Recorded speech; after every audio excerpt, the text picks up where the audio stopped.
Jody King Colegrove, and I'm here with Quantum Techniques, and I wanted to share with you how to make a good protein shake so that you have really good protein in the morning, and it's a good, fast, and easy meal, especially when you're trying to get kids out of the house to school. So I want to share that with you. So the first thing that we're going to do is cut up our vegetables. And a lot of times what we like to use is beets, because it adds a lot of roughage to it and also adds a nice red color to the shake, especially if you can't use strawberries and things like that. It's a good, kind of makes you think like you do have strawberries. Also we use kale and also spinach because that really adds a lot of roughage and vegetables to your diet and allows you to get that in for nutrition. And it also is a good way to hide it because you really don't taste it, and it really tastes good. It also thickens up the shake, makes it taste good. All right, so I'm going to cut those up. So I've washed my beet. And usually for, like a beet like this, I like to cut up, just a little bit of it. I've already washed my kale, and one thing to remember with kale is it has this really big rib in the back. And so we want to not use that part. So I just take the kale off the back of the rib, just like that. So the next thing I do is I grab my spinach, just got a nice handful. What I like to do is I like to take Miracle 2 soap and I dilute it in kind of a water bottle just like this, and that way you can just kind of spray it on your vegetables at the sink, spray it on your hands to wash your hands, and it's a great way to have really good soap at the kitchen sink. And I clean all the counters with it, and I clean the stove with it, I clean the shower with it, I take a bath with it. It's the best kind of stuff out there, and it doesn't smell bad. All right, so now we're gonna get started on our shake. Right now I have coconut milk that's open, so I'm going to use that. I always shake it a little bit because sometimes it kind of settles in the bottom. Okay. I've kind of gotten aware of how much I drink in a morning, and if I put in a full cup, I find that I have leftover and I'm too full. And so if I put in a half a cup to 3/4 of a cup, that's even better. So I've put in my vegetables a little bit first, and so it's a little hard to tell how much I'm putting in, but it's about that much. Okay, so the next thing is dealing with the proteins and what proteins to put in.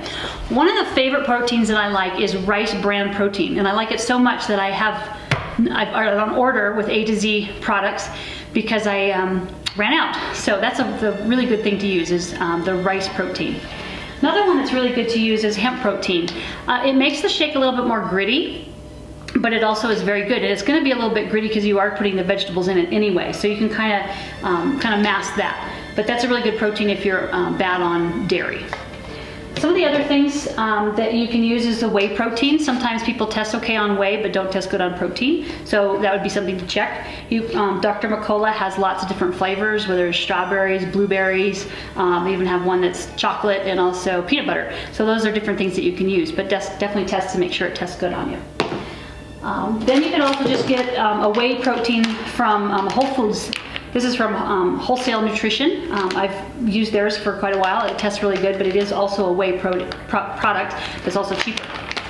Another thing that you can do is Carol Lee Johnson, part of our Quantum Techniques, sells this, and it's called Superfood, and it has not vegetables, but it's like wheatgrass, beetroot, spinach leaf. It has just a lot, orange peel, lemon peel. It's a lot of those good nutrients in it, and so this is something you can add to your shake that really helps it be more nutritious. So I've been using this for a while and I really like it, so thanks Carol Lee.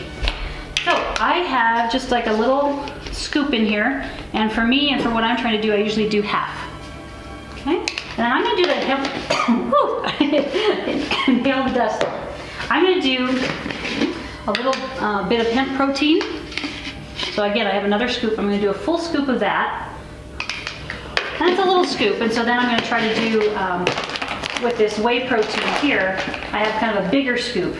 And I would say that's probably, 2 tablespoons. The other one's probably a full tablespoon. But that way you have 2 different sources of protein. And if I was not going to do the hemp, I would do maybe 2 of these. With the hemp, if I was just using that, I would probably do 2 full scoops. And then I also would put in my rice protein as the second protein, whatever you pick. So you're always kind of putting in 2 proteins. I think that's helpful. Like I mentioned, I put in the coconut milk because that's what I had, but you can also put in, the almond milks, whether it's chocolate or vanilla. You can also put in the rice milk, okay? And that's another good substitute. Most people will not test bad on the coconut, and then some people won't test bad on the rice milk. If you're having an issue with fungal, I would suggest not using the almond milk because almonds will increase the fungal. One thing I forgot, so I need to get out of the refrigerator. So another thing that you can use is this Barlean's Total Omega, okay? And this has both 3, 6, and 9. You're supposed to get both 3 and 6 and mostly just Omega 6. So, but this also has, it's a, what do you call it? It's a berry pomegranate mix, and so it adds a little bit of flavor to it, but you're getting also your vitamins, so that's a good thing to add that helps with the flavor. And I just kind of do a squeeze. Now, it's good not to have bananas, but bananas make the shake smooth. So one thing that I have found is to add like macadamia nut butter, or you could add pistachio nut butter, but any of these butters will have a thickening agent to it so that it will give you that same good feel of a shake, but not having the banana. So that's really been helpful for me. So I'm gonna get a little spoon so I can do that. And again, you're probably putting in, you know, a tablespoon, and that will help with that. All right, so now I'm gonna mix it all up before I put in the fruit.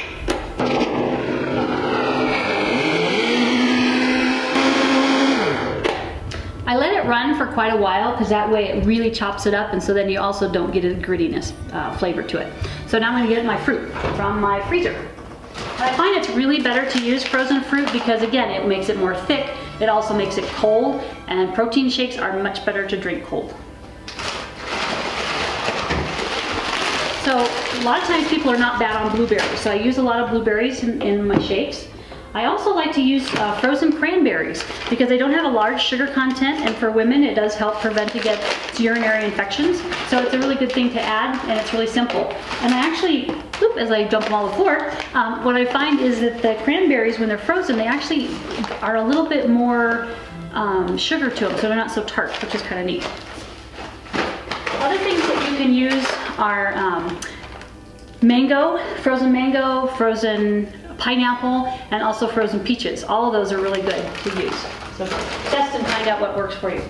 Obviously, you could also use the standard strawberries and berries, but if you're bad and you're trying to get over a fungal infection, that's what I'm trying to show you here is some opportunities to do shakes with not using the traditional stuff. All right, so next to the blueberries, and I put in probably about a handful and a half. So you probably put in a total of maybe a cup of fruit. But you don't need to put in more than that, and you also don't want to get too many carbs in your shakes because you want to have that same balance of having a good protein balance with the carbohydrates and also the fats. That's what makes a balanced meal. All right, so now we're gonna mix them together again.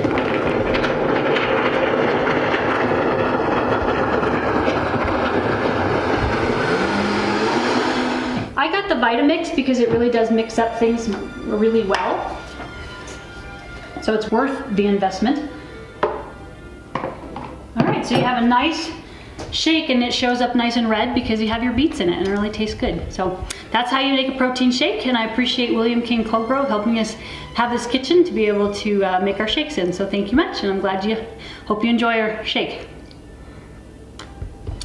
It's good.